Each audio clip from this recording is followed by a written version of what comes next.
BGM.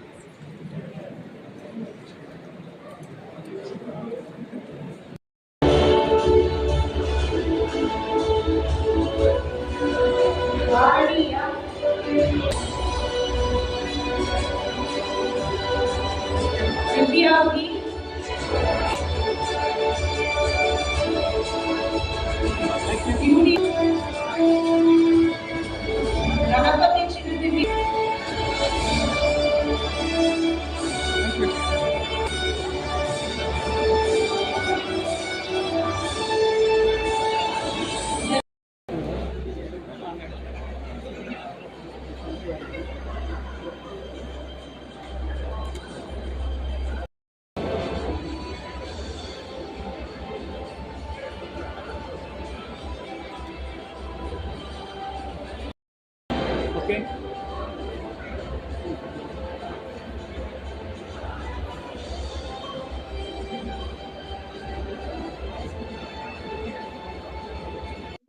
ஐஎஸ்ஆர்ஓல இந்த வருஷம் உங்களுக்கு எல்லாம் தெரியும், நிறைய மேஜர் அச்சீவ்மெண்ட்ஸ் இதுவரை நடந்திருக்கு. ஜனவரி 6ஆம் தேதி ஆதித்யா L1 சேட்டலைட் இருக்கு இல்லையா, அது சூரியனை நல்லா படிச்சுட்டு இருக்கு. அது 1 year கம்ப்ளீட் ஆச்சு. அதில் உள்ள டேட்டா எல்லாம் scientific data officially you have released out to the scientific community of the world. ஜனவரி 6ஆம் தேதி.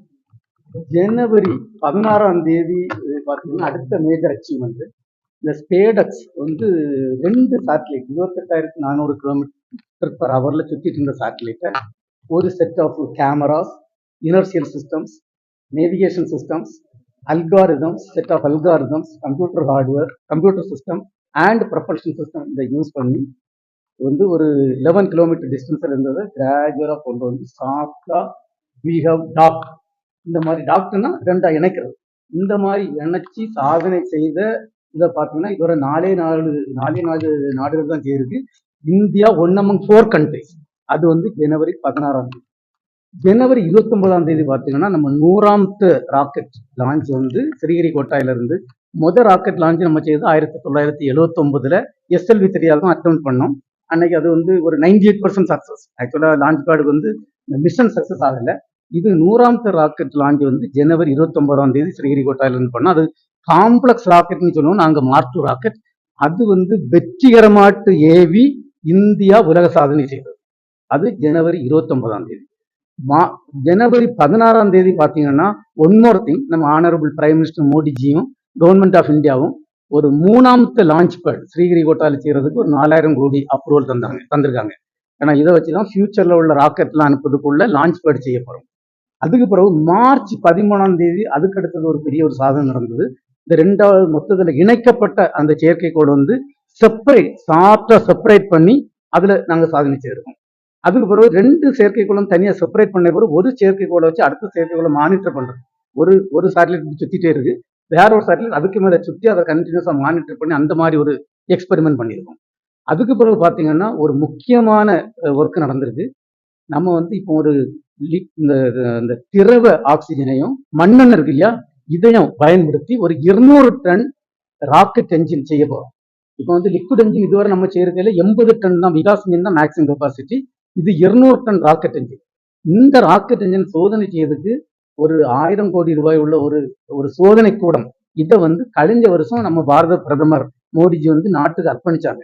அந்த டெஸ்ட் ஸ்டாண்ட்ல வச்சு முதல் பரிசோதனை வெற்றிகரமாட்டு ஒரு 2 வாரத்துக்கு முன்னுக்கு மகேந்திரில் வச்சு நம்ம செய்திருக்கோம். இப்படி எல்லாமே பார்த்தீங்கன்னா ஒவ்வொரு நாளும் வந்து மேஜர் அச்சீவ்மெண்ட் ஸ்பேஸ் ப்ரோக்ராம் நடந்துட்டு இருக்கு. இந்த வருஷம் நம்மளுக்கு நிறைய இப்போ ராக்கெட் லான்ச் எல்லாம் பிளான் பண்ணியிருக்கோம். இப்போ பார்த்தீங்கன்னா PSLV C61, இதுவரை PSLV C60 கழிஞ்ச வருஷம் டிசம்பர் 30ஆம் தேதி வச்சு இப்போ C61 அனுப்ப போறோம். அதுக்கு அடுத்தது இப்போ இஸ்ரோவும் JPL நாசாவும் சார்ந்து ஒரு NISAR சேட்டலைட் ஒன்று செய்யிருக்கோம். அது வந்து இந்த எர்த் எல்லாம் ஸ்டடி பண்றதுக்குள்ள ஒரு சேட்டலைட். அது ஒரு நல்ல காஸ்ட்லிய சேட்டலைட் ஆகும். அதை நம்ம வடிவமைத்து உருவாக்கிய மார்க் 2 வெஹிக்கிளை வச்சு அனுப்ப போறோம். டேட் ஆஃப் லான்ச் வந்து ஆனரபிள் பிரைம் மினிஸ்டர் டிசைட் பண்ணுவாங்க. அது ஒண்ணு இருக்கு. அதுக்கு பிறகு நம்ம உங்களுக்கு எல்லாருக்கும் தெரியும், நம்ம ஒரு கம்யூனிகேஷன் சேட்டலைட்டை அமெரிக்கால கொண்டு போய் ஸ்பேடக்ஸ்ல அனுப்பணும். அதே மாதிரி அவங்க ஒரு கம்யூனிகேஷன் சேட்டலைட்டை இங்க கொண்டு வந்து மார்க் 3ல நம்ம அனுப்ப போறோம். அதுக்குள்ள ராக்கெட்டுக்கு ரெடி பண்ணிட்டு இருக்கோம். அது ஒண்ணு. அதே மாதிரி இப்போ நிறைய ப்ரோக்ராம் இருக்கு. இந்த வருஷம் பாத்தீங்கன்னா இப்போ ஆட்களை கொண்டு போகணும் இல்லையா, ஆட்களை கொண்டு போறதுக்கு முன்னுக்கு 3 அன்க்ரூட் மிஷன் சொல்லுவோம். அன்க்ரூடுன்னா ஆள் இல்லாம ராக்கெட்டு இது எல்லா பாகங்களும் வச்சு அனுப்புறது. ஆனா அதெல்லாம் 3 சக்சஸ் ஆன பிறகு தான் ஆள் அனுப்ப போறோம். எடுத்தோடனே ஆள் அனுப்பி ஏதாவது பிரச்சனைகள் வந்துடக்கூடாதுனால அதுல உள்ள முதல் ராக்கெட் அன்க்ரூட் மிஷன் இந்த வருஷம் பிளான் பண்ணிருக்கோம். டேட் எல்லாம் டிசைட் பண்ணல, இந்த வருஷம் பிளான் பண்ணிருக்கோம். அது சக்சஸா போயாச்சுன்னா 2 அன்க்ரூட் மிஷன், அதுக்கு பிறகு ஆளை கொண்டு போகக்கூடிய இது. அதுக்கு பிறகு இப்போ ஆனரபிள் பிரைம் மினிஸ்டரும் கவர்மெண்ட் ஆஃப் இந்தியாவும் நிறைய அந்த வருஷம் அப்ரூவல் தந்திருக்கிறாங்க. இப்போ லாஸ்ட் இயரும் இந்த வருஷம் பார்த்தீங்கன்னா நம்ம 2035 ஒரு விண்வெளியில நம்மளுக்கு ஒரு விண்வெளி கூடம் அமைக்க போறோம். அது ஒரு 5 மாடியூல் ஆகும், 5 கட்டமாட்டு செய்யோட இதாகும். முதல் கட்டம் 2028 அனுப்புறதுக்கு நம்மளுக்கு அப்ரூவல் கிடைச்சது. அதுக்கு பிறகு சந்திரயான் 4, நம்ம சந்திரயான் 3 உங்களுக்கு எல்லாரும் தெரியும், ஆகஸ்ட் 23 2023 ஒரு பெரிய ஹிஸ்டாரிக்கல் டே ஆகும். நம்ம தேசம் தான் முத நிலாவின் தென்துருவத்தில் சக்சஸா இறங்கி சாதனை செய்த முதல் நாடு இந்திய நாடாகும். அது மட்டும் இல்ல, இறங்கின மட்டும் இல்ல, அங்க நிறைய discovery, minerals, temperature profile, seismic activity, electron cloud இதெல்லாம் கண்டுபிடிச்சு எல்லாமே உலகத்துல உள்ள விஞ்ஞானிகளுக்கு தாரை வார்த்தை கொடுத்து நம்ம நேஷனல் பிளாக்னே பாத்தீங்கன்னா மற்ற நாடுகளை விட பயங்கரமா மேல பறந்துட்டு. அதுக்கு பிறகு சந்திரயான் 4க்கு அப்ரூவல் கிடைச்சிருக்கு. சந்திரயான் 4 அங்க நிலாவில் தேர இறங்கி சாம்பிள் எடுத்து திருப்பி கொண்டு வந்து சோதனை செய்யக்கூடிய ஒரு ப்ரோக்ராம் ஆகும். சந்திரயான் 3 பாத்தீங்கன்னா 4000 கிலோகிராம் எடை உள்ள சேட்டலைட், இது 9500 கிலோகிராம் எடை உள்ள சேட்டலைட் ஆகும். அதே மாதிரி இந்த ஆட்களை நிலாவுக்கு அனுப்புறதுக்கு உள்ளதுக்கும் ஆனரபிள் பிரைம் மினிஸ்டர் படிக்க சொல்லியிருக்கிறாங்க. அதெல்லாம் படிச்சுட்டு இருக்கிறோம். அதுக்கப்புறம் இப்போ கிட்டத்தட்ட நம்மளுக்கு ஒரு 55 செயற்கைக்கோள்கள் மேல சுற்றி எல்லா மக்களுக்கு எல்லாம் நன்மை செய்திருக்கு. இந்த செயற்கைக்கோள்களுடைய நம்பரை கூட்டுறதுக்கும் அதுக்குள்ள ஏற்பாடுகள்லாம் நடந்துச்சு. அதுக்குள்ள நிறைய ஒர்க்கெல்லாம் நடந்துச்சு. அதுக்கப்புறம் முக்கியமாட்டு பாத்தீங்கன்னா இப்போ நம்ம government of India space sector ரீஃபார்ம்னா இப்போ முன்னாடி ஐஎஸ்ஆர்ஓ மட்டும் இருந்தா இந்த விண்வெளி துறையில வேலை செய்யிட்டு இருந்தோம். பட் அது மட்டும் போதாது. நம்ம நாட்டுல பாத்தீங்கன்னா நிறைய தேவைகள் இருக்கு. நிறைய செயற்கைக்கோள்கள் செய்யணும், நிறைய ராக்கெட் செய்யணும். அதுக்காக இந்த private start up companies, private industries, academia, இது எல்லாரும் யாரு வேணாலும் செய்யலாம். அவங்களுக்கு நாங்க ஐஎஸ்ஆர்ஓவில் ஹேண்ட் ஹோல்ட். ஃபார் எக்ஸாம்பிள் இப்போ சாலிட் ராக்கெட் செய்யணும்னா இப்போ என் ஃப்ரெண்டு இந்த ஸ்ரீஹரிகோட்டா டைரக்டர் ராஜராஜன் இருக்காரு, அவருக்கு சென்டர்ல அவங்க எல்லாம் சப்போர்ட் பண்ணுவாங்க. லிக்விட் ராக்கெட் டெஸ்ட் பண்ணாக்கி நான் முன்னாடி இந்த சென்டர் எல்பிஎஸ்சி ஐபிஆர்சி எங்க கூட உள்ள ஒரு யூனிட், அங்க ஆசிர் பாக்கியராஜன் ஒரு டைரக்டர் இருக்காரு, அவங்க எல்லாம் சப்போர்ட் பண்ணுவாங்க. அதே மாதிரி ஏதாவது விண்டானல் டெஸ்ட் இந்த மாதிரி எல்லாம் இஎஸ்எஸ்சில இப்படி we are hand holding the private companies, startup system and academia for enabling space activities. நிறைய முன்னாடி மாதிரி ஒரு 50 வருஷத்துக்கு முன்னாடி பாத்தீங்கன்னா எல்லாரும் டிவி வேணுமா வேண்டாமான்னு கேள்வி கேட்டு இருந்த நாடு நிலைமையா இருக்கும். இன்னைக்கு அப்படி கிடையாது. ஸ்பேஸ்ல நிறைய அட்வான்ஸ் ஆயிருக்கு. இப்ப நம்ம நாடுல சேஃப்டி செக்யூரிட்டி, இந்த பார்டர் மானிட்டரிங், நம்ம கடல்ல எல்லாரும் போட் எல்லாம் போகும்போது அதை மானிட்டர் பண்றது, அதே மாதிரி ரியல் டைம்ல ட்ரெயின் இருக்கு பார்த்தீங்களா, ட்ரெயின் போயிட்டு இருக்கிறதெல்லாம் மானிட்டர் பண்றது, அதே மாதிரி இந்த மற்ற வெஹிக்கிள் எல்லாம் மானிட்டர் பண்ணிட்டு நிறைய புது அப்ளிகேஷன் இருக்கு. அதே மாதிரி கடல்ல போறவங்க ஒரு ஆப்ஸ் கொடுத்து அவங்க எங்க இருக்கிறாங்க, சரியான இடத்துல இருக்கிறாங்களா, கிராஸ் பண்ண போறாங்களா, எங்க நிறைய மீன் கிடைக்கும், இந்த மாதிரிப்பட்ட இன்ஃபர்மேஷன் எல்லாம் கொடுக்கக்கூடிய ப்ரோக்ராம் எல்லாம். அதுக்கு அடுத்தது ஒரு G20 சேட்டலைட் நம்ம லீடு எடுத்து பிரைம் மினிஸ்டர் அப்ரூவல் கொடுத்து ஒரு இந்த இது வெதர் ஃபோர்காஸ்டிங், கிளைமேட் சேஞ்ச், இந்த ஏர் பொல்யூஷன் இதெல்லாம் இது பண்றதுக்கு அப்படியே சேட்டலைட் சேர்த்துக்கணும். இப்படி நிறைய ப்ரோக்ராம் நல்ல நிலையில நடந்துட்டு இருக்கு. இன்னைக்கு நாங்க இந்த காலேஜில் ஒரு கான்வெகேஷனாக இருக்கும், ஒரு நல்ல ஒரு இன்ஸ்டியூட் அப்படிதான் நான் பாக்குறேன். நல்ல எல்லா ஸ்டூடெண்ட்ஸும் நல்ல ஸ்டூடெண்ட், நிறைய ஒரு 87.5% அவங்க ஏதோ எல்லாருக்கும் வேலைலாம் வாங்கி கொடுத்துருக்காங்க. ஸோ அப்படிப்பட்ட ஒரு இன்ஸ்டியூட்ல இன்னைக்கு வந்தது ரொம்ப பெருமையா இருக்கு. குலசேகரப்பட்டினத்துக்குள்ள அது 2வது லான்ச் காம்ப்ளெக்ஸ் சொல்லுவோம். செகண்ட் லான்ச் காம்ப்ளெக்ஸ், முதல் லான்ச் காம்ப்ளெக்ஸ் எங்க இருக்குன்னா ஸ்ரீஹரிகோட்டாயில, அங்க 3 லான்ச். பட் இதுக்கு நம்ம பாரத பிரதமரும் மோடிஜி அவர்களும் நம்ம கவர்மெண்ட் ஆஃப் இந்தியாவும் ஃபுல் அப்ரூவல் தந்துட்டாங்க. அங்க நம்ம தமிழ்நாடு கவர்மெண்ட் இருக்காங்க இல்லையா, அவங்க எல்லா லேண்ட் எல்லாமே அக்வயர் பண்ணி கிட்டத்தட்ட 95% லேண்ட் அக்வயர் பண்ணி தந்தாச்சு. அங்க இப்போ கட்டடம் எல்லாம் கட்டுறதுக்குள்ள எல்லா அப்ரூவலையும் நாங்க கொடுத்து அங்க கட்டட பணிகள் நடந்துட்டு இருக்கு. இன்னும் ஒரு 2 வருஷத்துக்குள்ள, 2 இல்ல 1 வருஷத்து 1.25 வருஷத்துக்குள்ள அங்கிருந்து எல்லா வேலையும் முடிச்சு ராக்கெட் போகும். அதுக்கெல்லாம் ஃபுல் இன்சார்ஜ் ராஜராஜன், இவங்க டீம் தான். அவர் ஸ்ரீஹரிகோட்டா டைரக்டர், அவருக்கு டீம் தான் அதுக்குள்ள ஃபுல் இன்சார்ஜ். அங்க முழுக்க நல்ல விதமாட்டு எல்லா வேலையும் நடக்கும். ககன்யானுக்கு நாங்க சொன்னோம் இல்லையா, ககன்யான் இப்போ ககன்யான் பாத்தீங்கன்னா அதுல ரொம்ப டெவலப்மெண்ட்ஸ் ஒன்னு rocket development, human rating of the vehicle. அடுத்தது ஆட்கள் அங்கிருந்து மேல போனா temperature, pressure, relative humidity, carbon dioxide இதெல்லாம் கண்ட்ரோல் பண்ணும். அதை environmental control and safety system, அந்த டெவலப்மெண்ட் அது நல்லா போயிட்டு இருக்கு. அது மாதிரி ஆட்கள் மேல இருக்கும்போது ஏதாவது பிரச்சனைகள் இருந்துன்னு வச்சுக்கோங்களேன் ராக்கெட்ல அவங்கள சேஃபா கொண்டு வரணும் இல்லையா, அதுக்கு வந்து க்ரூ எஸ்கேப் சிஸ்டம் அந்த டெவலப்மெண்ட் நல்லா போயிட்டு இருக்கு. அது மாதிரி இவங்க கொண்டு போயிட்டு திருப்பி வரும்போது பேராசூட் மூலம் தான் வர முடியும். 9 பேராசூட் வரும். அப்படிதான் வந்து நீங்க சுனிதா வில்லியம் எல்லாம் பார்த்துருப்பீங்க இல்லையா, வந்து இறங்குனதை. அதே மாதிரி பேராசூட் அதுக்குள்ள டெவலப்மெண்ட் எல்லா டெவலப்மெண்ட்டும் நடந்துட்டு இருக்கு.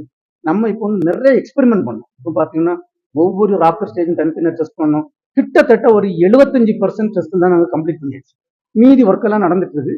ஆளை அனுப்புறதுக்கு முன்னுக்கு 3 ஆள் இல்லாத ஏவூர்தி அனுப்பி நம்ம படிக்கணும். அதுல உள்ள ஏவூர்தி அனுப்புறதுக்கு நாங்க இப்போ எல்லாம் வேலைக்கு சேர்த்துக்கோம். ஸ்ரீஹரிகோட்டால அதுக்கு அசம்பிளி ஒர்க் எல்லாம் நடந்துட்டு இருக்கு. இந்த வருஷம் அது நடக்கும். இது சக்சஸ் ஆன உடனே 2ஆமத்தது போகும். 2ஆமத்தது சக்சஸ் ஆன உடனே 3ஆமத்தது போகும். அது எல்லாம் ரிவ்யூ பண்ணிட்டு நம்ம எல்லாம் ஃபுல்லா சாட்டிஸ்ஃபைடுன்னா ஆளாங்க. ஆதித்யா நீங்க வந்து நாங்க எல்லா டேட்டாவும் போட்டு நீங்க ஒன்று பாருங்க, கூகுள் பண்ணி பாருங்க. நம்ம வந்து கழிஞ்ச ஒரு வருஷம் வந்து பாத்தீங்கன்னா அதுல வந்து வந்த டேட்டா எல்லாம் வந்து 5 terabyte data if I'm correct. அந்த டேட்டா ஃபுல்லா எல்லாம் ஓப்பனா போட்டாச்சு. ஜனவரி 6ஆம் தேதி முதல் செட் ஆஃப் டேட்டா, பிப்ரவரி 14ஆம் தேதி செகண்ட் செட் ஆஃப் டேட்டா போட்டுருவோம். இப்போ வரக்கூடிய டேட்டா எல்லாம் நாங்க போட்டுருக்கீங்க, அதை பார்க்கணும். அந்த சூரியன் இருக்கு இல்லையா, அதுல இந்த மாசம் எடிட் பண்ற வீடியோ எல்லாம் போட்டுருக்கோம், அதெல்லாம் பாருங்க. ரொம்ப ரொம்ப ஒரு பெரிய சாதனையாக இப்ப இந்தியா செய்யுது. இப்போ உலகத்துல சூரியனை படிக்கிறதுக்கு சேட்டலைட் இருக்குது 4ஆவது நாடாக நம்ம நாடு. நம்ம ஆரம்பிக்கும் போது தெரியும் 1947 இண்டிபெண்டன்ஸ் அடையும் போது இன்னும் தெரியும்.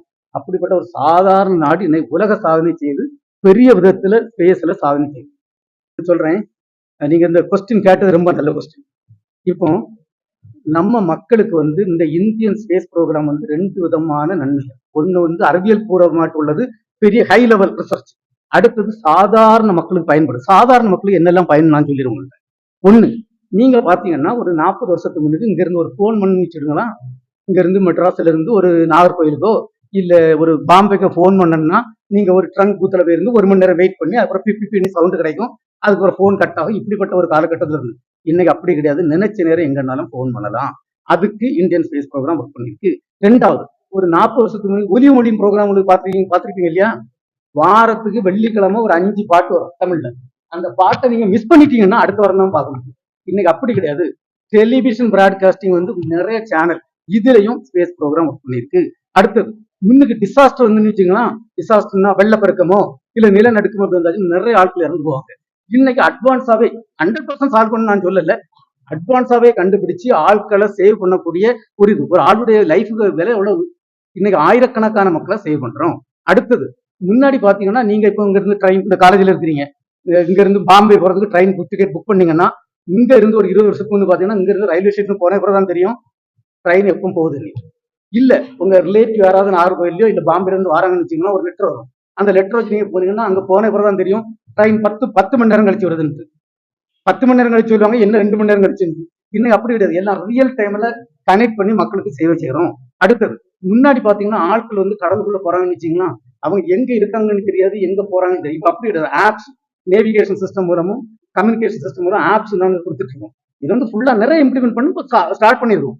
அவங்க எங்க இருக்கிறாங்க, எந்த இடத்துல நிறைய மீன் கிடைக்கும், இப்படி எல்லாம் இன்ஃபர்மேஷன் சொந்த சாதாரண லாங்குவேஜ்ல வந்துட்டு இருக்கும். இது சாதாரண மக்களுக்குள்ள செய்யக்கூடிய உதவி ஆகும். அதுக்கு அடுத்தது, எப்ப மழை வரும், எப்ப புயல் வரும், இப்படிப்பட்டதெல்லாம் நாங்க கண்டுபிடிச்சு சொல்லிட்டு இருக்கோம். அடுத்தது, எந்த இடத்துல ஏர் பொல்யூஷன் நிறைய இருக்கு, இதெல்லாம் ரியல் டைம்ல கண்டுபிடிச்சிட்டு இருக்கோம். நீங்க வந்து உங்களுக்கு எல்லாம் நான் வந்து இது 5 மணி நேரம் இதை பற்றி பேசணும். இந்த இந்திய விண்வெளி துறையில உள்ள இது பாத்தீங்கன்னா நீங்க சொல்ற மாதிரி இந்த ஹை அண்ட் நிலாவில போய் இறங்குறதையும் சூரியனை படிக்கிறதையும் ஆட்கள் கொண்டு ஒரு ப்ரோக்ராம் மட்டும் கிடையாது. 90% ப்ரோக்ராம் வந்து சாதாரண மக்களுக்கு பயன்படக்கூடிய ப்ரோக்ராம். இப்போ நம்ம பயிர் செய்யறோம்னு வச்சுக்கோங்களா, எவ்வளவு ஈல்டு கிடைக்கும். இப்போ ஒரு ஆளுக்கு ஒரு இன்சூரன்ஸ்ல வந்து ஏதாவது வெள்ளப்பெருக்கல எல்லாம் போயிடுச்சுன்னு வச்சுடுங்க, ஆட்களை வந்து ஏமாத்தி இன்சூரன்ஸ் வாங்கக்கூடாது. ஆனா கரெக்டான ஆட்களுக்கு இன்சூரன்ஸ் பைசா ரிலீஸ் பண்ணும். அதுக்குள்ள இதெல்லாம் பார்க்கணும். அதே மாதிரி யாராவது இந்த லேண்ட், உங்களுக்கு வந்து லேண்ட் இருந்தா யாராவது கிராப் பண்றாங்கன்னா அதெல்லாம் கண்டுபிடிக்கும். இப்படிப்பட்ட நிறைய இந்திய விண்வெளி துறை பார்த்தீங்கன்னா சாதாரண மக்களுக்கு, பாமர மக்களுக்கு, விவசாயிகள்னாலும் கிராம மக்களுக்கு இதுக்குள்ள ப்ரோக்ராம் ஆகும். பட் அப்படி செய்யும் போது நம்ம வந்து ஹை அண்ட் ரிசர்ச், இந்த மாதிரி ஆதித்யா எல்லோன் நிலாவில போய் இறங்குறது, நிலாவில தண்ணீர் காணி கண்டுபிடிக்கிறது, அதே மாதிரி ஆட்களை கொண்டு போய் இந்த ப்ரோக்ராம் வேணும். இது ஒரு பேலன்ஸ் ப்ரோக்ராம். அதனால நீங்க வந்து ஃபுல்லா நீங்க நினைக்கிற மாதிரி இப்படி ஹை அண்ட் ரிசர்ச் மட்டும் கிடையாது. எல்லாம் எங்க ப்ரோக்ராம், எங்க ப்ரோக்ராம்னு சொல்றதை விட இது நம்ம ப்ரோக்ராம். சாதாரண மக்களுக்குள்ள இந்த விண்வெளி துறையுடைய ப்ரோக்ராம் சாதாரண மக்களுக்கு பயன்படக்கூடிய ஒரு ப்ரோக்ராம் ஆகும். இதை பற்றி நான் பேசணும்னா 4 மணி நேரம் பேசுறோம். ஒரு 50 அப்ளிகேஷன், ஒவ்வொரு அப்ளிகேஷனா பேசணும். நம்மளுக்கு சுதந்திரம் கிடைக்கும் போது இந்தியாவில் உள்ள மக்களுடைய ஆவரேஜ் லைஃப் 32 வயசு. அன்னைக்கு பாத்தீங்கன்னா எத்தனையோ நோய் நொடிகள் இருந்தது. எனது காலரா இருந்தது, அம்மை நோய் இருந்தது, இப்படி நிறைய இருந்தது. இன்னைக்கு நீங்க வந்து கிரிட்டிசைஸ் பண்றீங்கன்னா கொஞ்சம் யோசிச்சு பார்க்கணும். அன்னையில இருந்து இன்னைக்கு பாத்தீங்கன்னா சாதாரண மக்களுடைய லைஃப் வந்து எவ்வளவு இம்ப்ரூவ் ஆயிருக்கு. இன்னைக்கு ஆவரேஜ் இந்தியனுக்கு லைஃப் வந்து 71 வயசு. 71 வயசுனா இப்படி எத்தனையோ நோய் நொடிகள். எனக்கு தெரியுமில்ல, நான் ஒரு கிராமத்துல இருந்து தான் வரேன். அன்னைக்கு அம்மை நோய்னா எத்தனை பேர் இறந்து போவாங்க, காலரனா எத்தனை பேர் இறந்து போவாங்க. இன்னைக்கு அப்படி இல்லை. அதுக்கெல்லாம் மெடிசன்லாம் கண்டுபிடிச்சு மெடிசன்லாம் எல்லாம் இம்ப்ளிமெண்ட் பண்ணிருக்காங்க. அதே மாதிரி இந்த கோவிட் டைம்ல நீங்க பாருங்க, அட்வான்ஸ் கண்ட்ரி எடுத்து பாருங்க, நம்ம நாட்டுக்கு பாருங்க எவ்வளவு இன்டெலிஜென்டா நம்ம ஆட்கள் இறந்தாங்க, இல்லைன்னு நான் சொல்லல. பட் மற்ற நாடுகளை விட நம்ம எவ்வளவோ அட்வான்ஸா பண்ணிட்டு இருக்கோம். நிறைய நல்ல நல்ல இதெல்லாம் நடந்துட்டு இருக்கு. இப்போ பாத்தீங்கன்னா கழிஞ்ச 77 வருஷம் நல்ல இம்ப்ரூவ்மெண்ட், ஹெல்த் டிபார்ட்மெண்ட்னாலும் சரி, சயின்ஸ் அண்ட் டெக்னாலஜினாலும் சரி, ஸ்பேஸ்னால நல்ல இம்ப்ரூவ்மெண்ட் நடந்துட்டு இருக்கு. கண்டிப்பா இன்னும் ஃபர்தரா இம்ப்ரூவ்மெண்ட் நடக்கணும். அதனால நீ கிரிட்டிசைஸ் பண்றது பண்ணக்கூடாது. நல்ல நல்ல காரியங்கள் நிறைய நடந்துட்டு இருக்கு. ஃபர்தரா செய்யறதுக்கு கவர்மெண்ட் எல்லா இதையுமே செய்து இருக்காங்க.